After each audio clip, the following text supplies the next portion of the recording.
According to the Missouri Department of Conservation, trout in the state of Missouri bring in over $200 million each year. We're here at the Bennett Springs State Park to learn about the life cycle of trout and how these streams get stocked.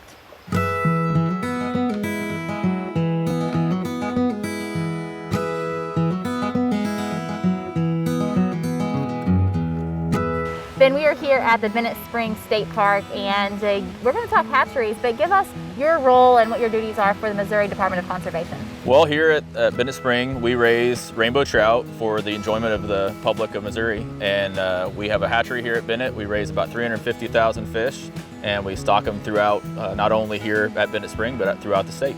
So we're going to talk trout today, but there are hatcheries across the state.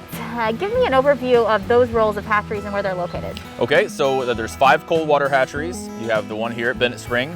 There's also one at Montauk State Park, Merrimack Spring Park in St. James, and there's also one at Roaring River State Park in down near Cassville. And then the hub of our hatchery system is Shepherd of the Hills Hatchery in Branson.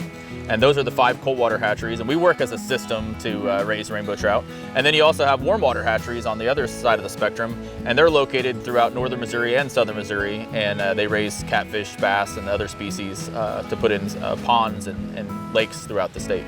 Well, give us an overview of your job here and what takes place at a hatchery.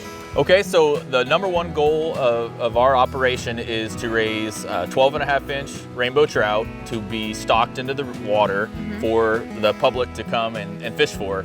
And so here at Bennett Spring, it's a 24-hour-a-day, 7-day-a-week operation. I have a crew of 9 dedicated hatchery workers that work on different aspects of that. It's quite the operation, and it takes a good crew. And how many pounds of fish are you putting out each year, I heard you say? We stock here on average about 350,000 rainbow trout, and those are all 12.5 inches on average. So it's quite a few pounds, quite a few fish. Given the size of our facility, it's a wonder we can pull it off. Well, I'm ready to learn more. Let's go take a look around. You bet. Well, I'm guessing this is where all the magic happens? It is. This is the hatchery production building, and this is where the fish start out their life cycle here at Bennett. And when you say start off their life cycle, you're actually breeding fish. We are. We keep about 3,000 brood stock on hand, and it's a mix of male and female fish. And from those, we collect the milt as well as the eggs from the females, and in a process that the hatchery workers undergo here, it takes about 3 weeks. A little over 3 weeks from the time we fertilize the eggs for the fish to hatch out and become fry. How do you select for that broodstock genetics when you're thinking of the type of fish you're trying to produce? Throughout the year, we take a small subsample of fish as we're stocking them out into the river. We'll take 100 fish. We do length and weight survey on them and an overall health survey. And those fish that we pull out of that larger number of fish we're stocking, we bring those and add those to our brood stock. So that helps us to replenish our brood stock. And in turn, we get a good look at those fish at that time, and we determine if they're worthy of being brood stock or not. And so we can make sure that we're always selecting the quality fish that we want to raise here. That's very interesting. So once they're hatched, what's next? Well, once they hatch, it's pretty boring actually. They lay on the bottom of these aluminum tanks. So they'll lay there for about 10 days or so, and eventually they'll start to what we call swim up. And at that point in time, we call them swim up fry. Let's talk nutrition. I want to see you feed them for sure. But what is in the food? What are you trying to ensure that they're receiving in their diet? So trout have a little bit different diet than a normal fish in the wild. If you think about what they're eating in the wild, they're eating insects and they're eating other high protein meals.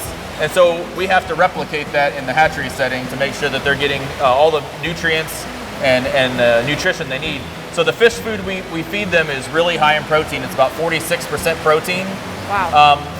Whereas if we were raising catfish, we'd only feed them like 25% protein.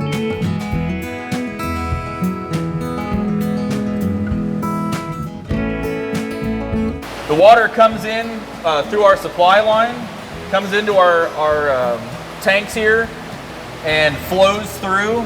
Trout are a little bit different in that They have to have flowing water. They can't really be put in a pond necessarily. They have to have water flowing by You're them. simulating that. So we're trying to make it as natural and simulate what they would have in the wild as best we can. So they've hit the 3-inch mark, they head outside. I want to see those raceways, but first I see something unique and interesting taking place down here. Yeah, so here at Bennett, we're very concerned in raising a quality, healthy fish. And in doing so, there's a lot of things we can do to make sure we're doing that. And one is a fish health check. Okay. And so annually, we come in and take a look at our rainbow trout. We want to make sure they're virus-free. We want to make sure they're bacteria-free.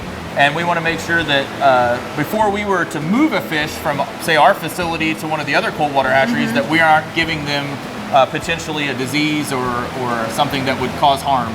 Anything we can do to make sure we're producing a quality product, we're going to take full advantage of.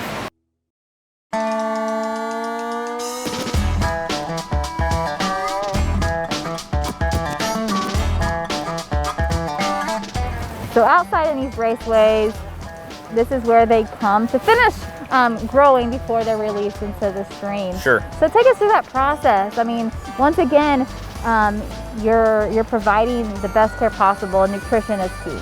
It is.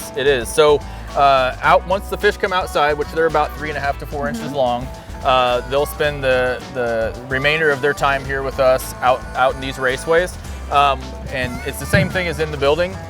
They need good water, good space, and plenty of good feed. And so the smaller fish, to make sure they feed efficiently, we have them in narrower raceways. Oh, okay. And then as they get bigger, they just gradually move into these 150-foot long, 20-foot wide raceways. So are they still growing at that high rate as they would inside when they're out here? They do pretty well. So we feed them essentially the same formulation as we do in the building. It's just in a different form. It's more of a pelletized. They're larger. It's extruded. It looks a lot like dog food, but it's extruded. It floats on top of the water. We blow that on, and they can feed on that. We can manipulate growth rates. We can feed them a little heavier if we want them to grow bigger. We can feed them a little less if we want them just to maintain weight and not really grow too much. Okay, so we've got the ideal 12-inch fish. It's time for release. How does that happen? Well, we take the fish, and based on the tag sales that we have here in the park, we'll stock 2 1/4 fish per anticipated angler. We take about 5 years average tag sales to figure out how many fish to stock for the next day. And once the fish are in what we would call our release pool, which is this pool beside us here, they're ready to go. They're of size. We come down in the afternoon. We'll count those fish up, however many it is. If it's 100 fish or 2,000 fish or however many, however busy we are. And then in the evening, we'll have our night crew come in. They'll gather those fish with our fish loading tower here, load them onto a truck, and they'll disperse them throughout the park. And they're pumped up just like... They are. They're sucked up just like a vacuum cleaner, and the water and fish go up into our tower, and the fish go out the chute and fall into the truck, and the water returns back to the raceway. Well, I've never been trout fishing, so I think I need to head in and get my day tag. Sure. And then I think you're going to teach me how to fish? We can do that, for sure. Okay, let's go do it.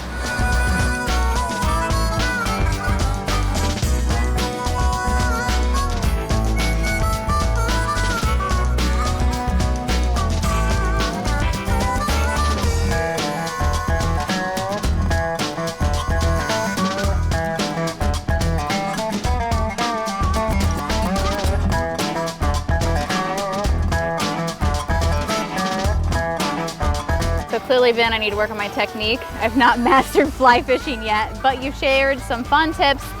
Where can people go to learn more about Missouri Department of Conservation's hatcheries and everything that you do? Well, our website is missouriconservation.org or mdc.mo.gov. You can check out our website.